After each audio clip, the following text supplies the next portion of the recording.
Hello, friends. I am back as someone who tries my best to be a person of my word. Here is a video for you. Sorry it took me so long. I had some delays in there. I've told you guys before in a previous video, and I'll talk about it. I'll talk about it now because I know some of us are burned out. One of the things that I want everybody to be mindful of is when you are tired, okay? Because it took me a little bit longer than I thought to recover. I'm still kind of, having some of those things happen, like the way I trained has changed a little bit because I'm tired, right? So all of us, I'm pretty sure, are tired, and we're working on burning candles on both ends of the stick. So as someone who is currently a student myself, trying to wrap up my own education, I want you to be mindful. I hear you. It's tiring. Okay. Like my whole program, as far as my dissertation is concerned, everything is virtual. And it's been that way for quite some time. But during a pandemic where we're at home and that type of ordeal, it can be stressed. So just be mindful. Please take care of yourself. When I say, take a break, take a break. Pace yourself though, because in this particular learning module, there's a boatload of chapters that we're going to cover, but I want you to cover it at a pace that works for you. Maybe you just want to take notes from from these talks that I have for you here. Maybe you want to take notes from the videos that I'll continue to post for you to support you. By all means, do that. I don't want you to beat yourself up. Okay. For those that are looking to take the exam, make sure you drop me an email. I'm going to try to forward more information to you that might be a benefit to you for the exam that is coming directly from NSCA. So just drop me an email or drop me a message. And I admit I've been slacking on that because, like I said, burnout is crazy real. All right. So now, just to kind of tap on each section, where we're going to talk about chapter 5, where it's adaptations of anaerobic activity or anaerobic training programs. All right. One of the things, and I have notes here so I can make sure I'm on task and not boring you guys to death. So it's very important for you to, I'm going to bring this over here.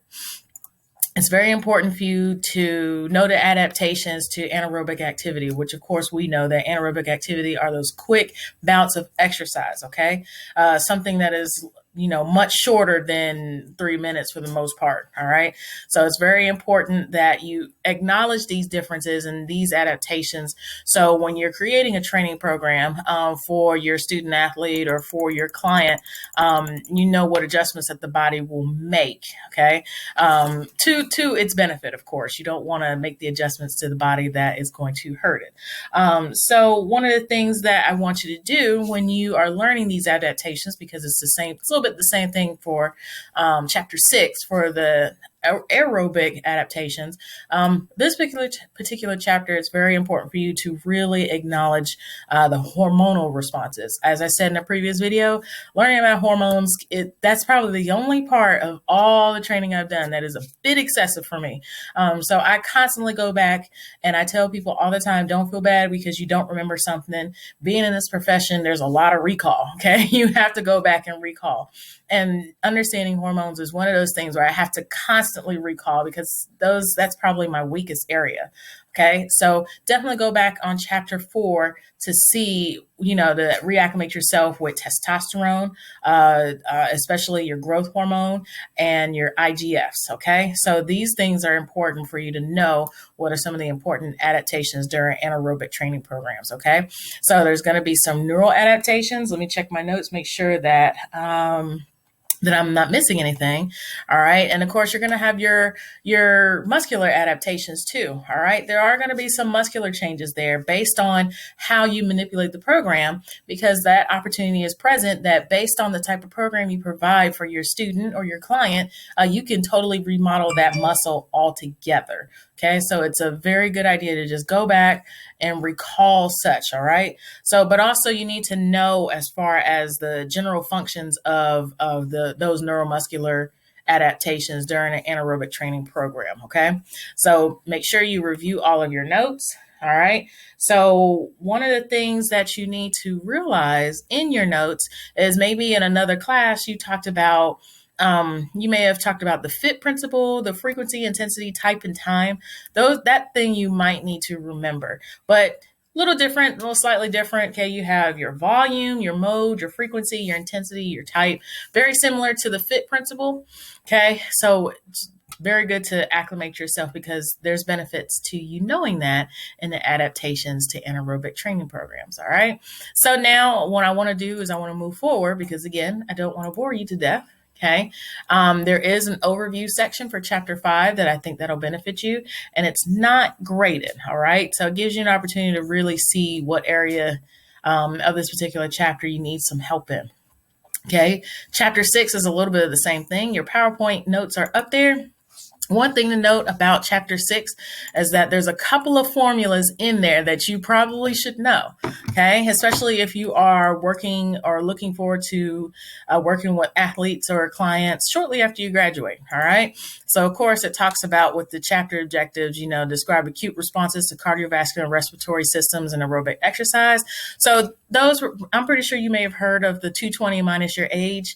Okay, you're probably wondering or may need to remember what that is. All right, that measures your max heart rate. Okay, in later chapters, we'll go into the percentages and doing 90, 85, 87, that type of thing. We'll start working backwards to get a percentage of the heart rate that one's range should be in. But also go back into the fit concept or the fit principle where it talks about frequency, intensity, time, and type. All right, so it's good to know those principles, but also it's good to know how to assess whether someone is really doing some work. Okay, and we'll talk about we'll talk about that a little bit later, as far as measuring how one feels during this particular activity. But general practices is that when I train, I always tell people all the time, like when you're working out on a scale of 1 to 10, how do we feel? Okay, 1 being this is extremely easy, 10 being this is extremely difficult. All right. Also, another method that I usually use in training as far as measuring someone's work or how they're feeling or how much work they're putting in is I have a conversation with them. Okay. If the conversation is just like this, like you just chopping it up with the boys or whatever, or chopping it up with the girls, then that exercise is really easy. But if it's labor, you can't get a single word out, oftentimes that exercise, depending on the individual, it's a bit too hard. Almost always it's too hard when you're getting a conversation. But if you're kind of, you want things like that you just need to be mindful of in terms of measuring the intensity of the workout or how much they are working during these workouts.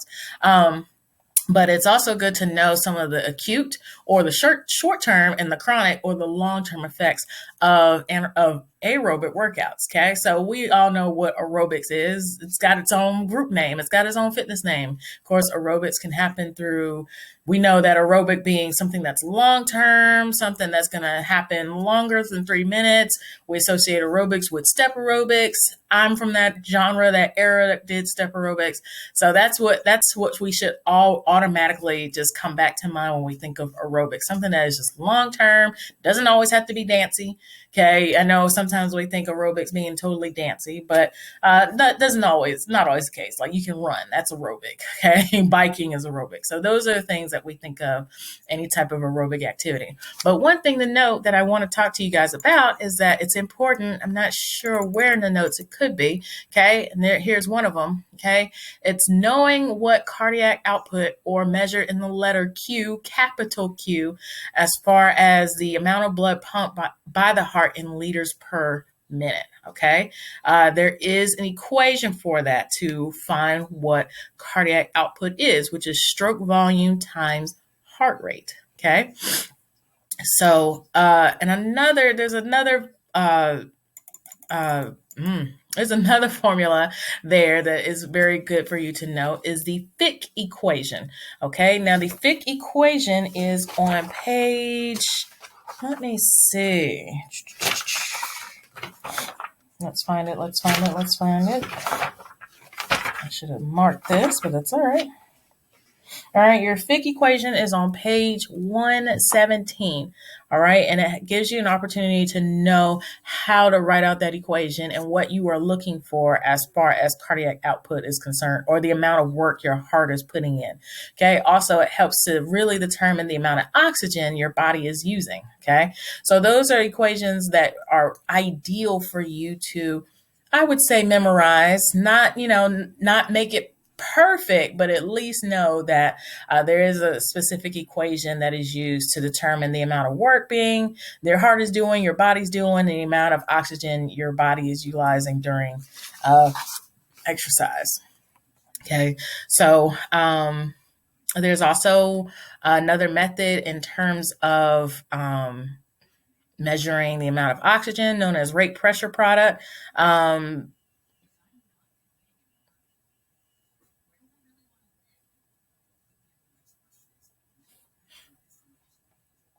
Yeah. So dead air. Totally had a blank space there. But your rate pressure product, or your double product, is rate minus pressure, which is your heart rate times your systolic blood pressure. Okay. We talked about what your blood pressure is. Systolic, diastolic, basically it's just the amount or how strong or the force of contraction that your heart is beating as far as moving blood through the heart. All right. So those are things that are just things that you just need to know that to be very mindful of in those two chapters. Just to sum it up, or just to kind of make it really brief of what chapters 5 and 6 consist of. All right. Now, with chapter 7 is different. It talks about the gender differences and the age differences of adapting someone into a strength training program. Okay, where it talks about children. Okay, you've seen some parents out there giving their children heavy weights and making them do all this strenuous exercise. To each their own. Okay. However, it's very important that when you are training children, okay, that you want to be mindful that functional movement is so important. Okay, you want to get them involved in large body movements or multiple muscle groups as far as the body is concerned. Get them acclimated with a lunge, get them acclimated with a squat, a deadlift, a push-up. Any of those things are very important for a child who's still developing.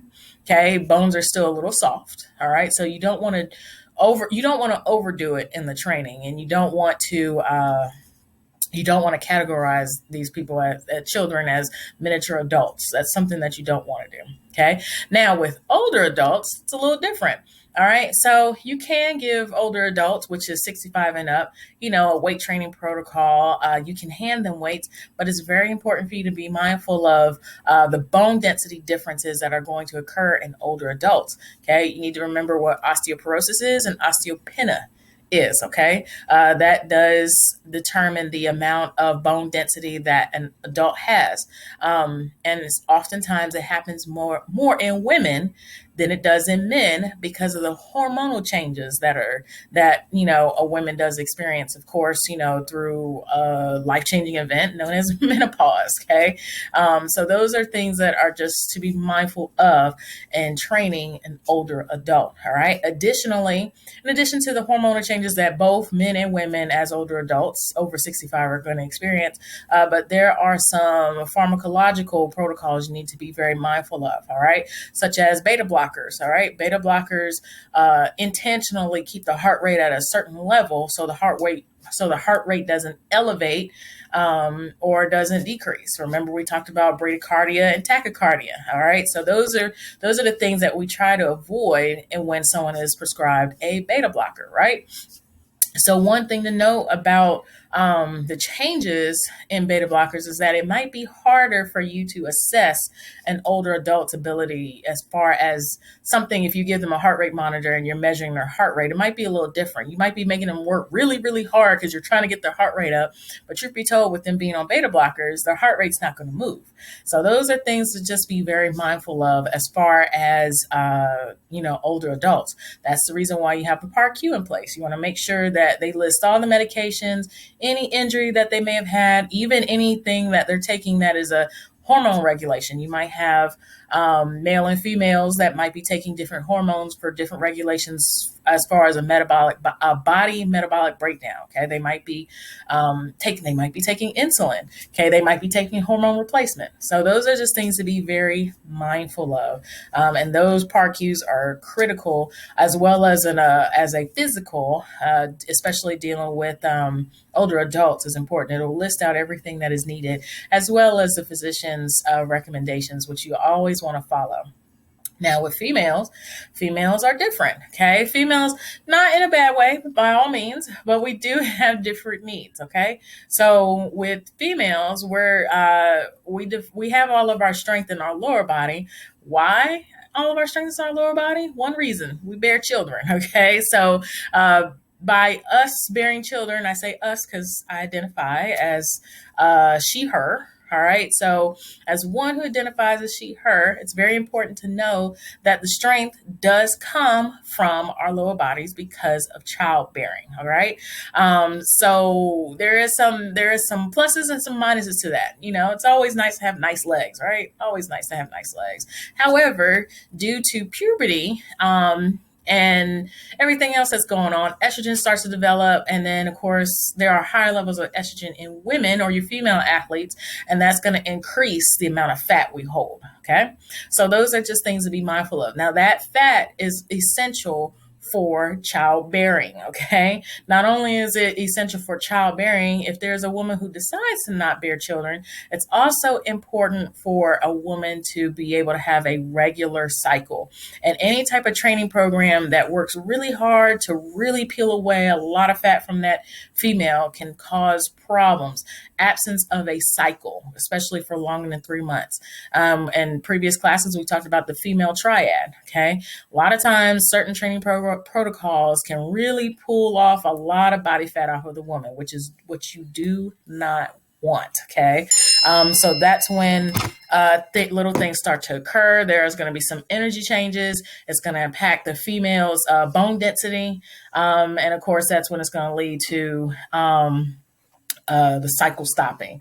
Okay. So any exercise program that does require a lot of work and it does call for a serious reduction of body fat, and a woman should be adjusted, because when a female cycle stops way ahead of when it should, which generally women start to go through menopause, maybe in their 50s, late 50s, depending. But if you have a female who may have stopped their cycle maybe at 16, 17, as a result of a training program, that's something that should be addressed by a sports medicine physician or their physician or a DO. Okay, because that's when it starts to get serious. But additionally, women are prone to ACL tears, rightfully so, because that's where all of our fat likes to sit. Okay, and so there are some imbalances there. All right, so those are just things to be mindful of in Chapter 7, the age and the age differences and the gender differences in training programs. All right, now in Chapter 8. Okay, Chapter 8 really talks about the psychology of your athlete.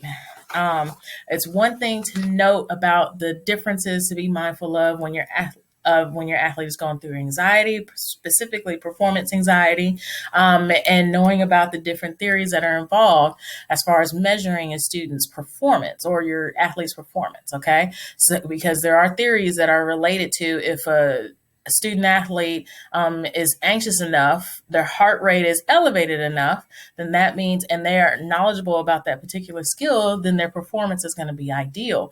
However, they might be over the top anxious and their heart rate might be a little bit lower, and they might have a lot of doubt within them, which will of course significantly change performance. All right. So it's very important for you to be mindful of when your student athlete is going to be able to perform well, and when there's a possibility that your student athlete may not perform well. So that's the reason why it's so important for you to really engage yourself on some of the needs of your student athlete. Okay, knowing about, as I'm looking at my book, making sure that you have the right pages. Take a look at page 156 and analyze and review, know this, the ideal performance state. Okay. So as a strength and conditioning coach or a future coach or a future PE teacher, it's always good to make sure that your student athlete, or even your student, if you're going into PE, is in an ideal state to perform well. All right. So that might entail you being able to create an environment that does help to improve performance. Like if you're on a football field, you definitely don't want to train anybody. And I've been saying this for years. You definitely don't want to train your students on a August day at noon. That's not safe. Okay. So that's not optimal. And as we may have seen and may have read, that's caused a lot of fatalities with a lot of football players because they're practicing at the brink of the hottest period of the year. And they're not hydrated, and they're undernourished. They're not getting what they want. And some of them are tired. Okay. And this chapter also covers detraining and overtraining and the needs of that the athlete needs to be able to recover. Okay. Because a great strength training program is amazing, but it's not as good if there is no rest protocol in it. Okay. So definitely some of you guys might be aware of what's going on because parts of that we kind of covered in motor learning if you had that with me. But just be mindful of what are things to be, to help a student athlete perform well. We'll talk about, the heart rate. You always want to kind of, assess what's going on with them. Just kind of look at them and maybe they're nervous and maybe they're sweating. Maybe their heart rate is up. Maybe they're jittery. What are some of the things as a future coach or a future PE teacher or a future strength and conditioning coach? What can you do to help reduce that level of anxiety for that particular student? What I've done in the past as working in fitness is that I usually get them to start breathing from their diaphragm, or what the book calls diaphragmatic breathing. Okay. So just encouraging them to breathe from their stomach and their diaphragm and not breathe from their chest makes a world of a difference. There are 3 others that are ideal to help with relaxation, but the main one that seems to be easily done and easily caught up with is diaphragmatic breathing, having them come off of breathing from their chest and have them breathe from their belly. All right. So now here's the doozy chapter. Chapter 9. I do encourage you to read this chapter a couple of times, okay? Where it talks about the basic nutritions of health, all right? So what I do encourage you guys to do is make sure you go to the website MyPlate, all right? Go to MyPlate and take a look and see what are some of the recommendations as far as nutrition is concerned, all right? Now, in your book on page 179, table 9.1 does have those recommendations in a table. Get to know that table very well, all right? So, and what I do encourage students to do, what I do encourage you guys to do, if you're interested, if not, then that's fine too. Maybe you want to start losing weight. Maybe you want to change up your training program. Generally speaking, you start to see the differences in your training program, but it starts with diet first, right? So maybe you want to start a journal. And I've done this, start a journal and start tracking your macronutrients, your proteins, your carbohydrates, your fats. All right. So it's a good idea to start monitoring those things. And we talked about in previous chapters, as far as energy production systems, basically what happens with glucose and how it's broken down, all stemming from carbohydrates. So it's very important for you to really keep track of these. All right. And the pages in your book really does talk about macronutrients really, really, really well. All right. So it also talks about protein a little bit and how protein is broken down. Okay. This will also help you. And it did for me quite some time ago, as I'm still reviewing this in another text. What are some of the trends and fads of certain dietary supplements, and what is the ideal dietary supplement that I might need? All right. So then it goes on to move towards, let me see. I got 7 minutes left. We're going to get through it. All right. So on page 191 on table 9.8, it talks about your vitamins. All right. So get to know, I skipped over a table, get to know table 9.4 and also table 9.8. all of your vitamins, all right? And then your minerals, all right? Your salt, your iodine, that type of thing, all right? So get to know your minerals too. Sometimes when you're reading this context, you're going to read this and you're going to review this, and you're going to find, as we're in the middle of a pandemic, what are most people doing? They're taking 1 trillion supplements, okay? They're taking 1 trillion supplements, but there's a possibility that you are taking too many, all right? So once you measure your macronutrients and you get the opportunity to measure out your vitamins and your minerals, then you'll be able to see whether you're meeting those daily dietary limits of what you need, what your body needs for just general maintenance. All right. Sometimes we can get these vitamins and minerals through our food, and we don't need to be taking 1 trillion supplements. All right. So definitely take some time, and I really mean take some time to get to know chapter 9. Read it thoroughly. All right. Chapter 10 is a very supportive chapter to chapter 9. Yeah, it talks about nutrition strategies to maximize performance. All right. It also goes over all those things that we see in GNC, right? The vitamin and mineral industry is a $1 billion industry. Why? Main reason why we're not educating ourselves. Okay. We're not educating ourselves on the basics of nutrition. And, we don't know. We don't know what we're doing. We don't know what we're talking about. But if you are, now I will say this, if you are not trying to get a master's degree in nutrition and that type of thing and move forward and get a further understanding of nutrition, you're not a nutritionist, all right? Because nutritionists and dietitians, they are clinically trained to be able to manipulate diets based off of what is going on with that specific person, all right? So definitely read these chapters, but it also helps you to get an understanding of what is detrimental for the athlete. Because people are trying to find growth hormone. We know that the body makes it, pretty naturally, but some people are getting it in unnatural sources, and they're calling it the fountain of youth, that type of thing. But growth hormone is banned because of what it does naturally to the body. And if you continue to add to it, it makes you almost superhuman. So, I believe in this chapter, it also talks about blood doping. Okay. Blood doping is also banned. Okay. Blood doping is basically the process of you pulling blood, just in a nutshell, just to keep it in layman's terms. But it's a process of you pulling red blood cells out of your body and putting it in a cooler place. And then once you've cooled it for a certain amount of time, putting it back in your body. Now, of course, we all know keeping something cool is going to help regenerate, through a whole chemical process of some good oxygen, some good healthy blood, and you put it back in the body, and it makes you almost 100% superhuman. So, but that concept is banned. All right. So this particular chapter covers a lot of things that are banned and a lot of things that people sometimes use or overuse, and some people use it to enhance performance.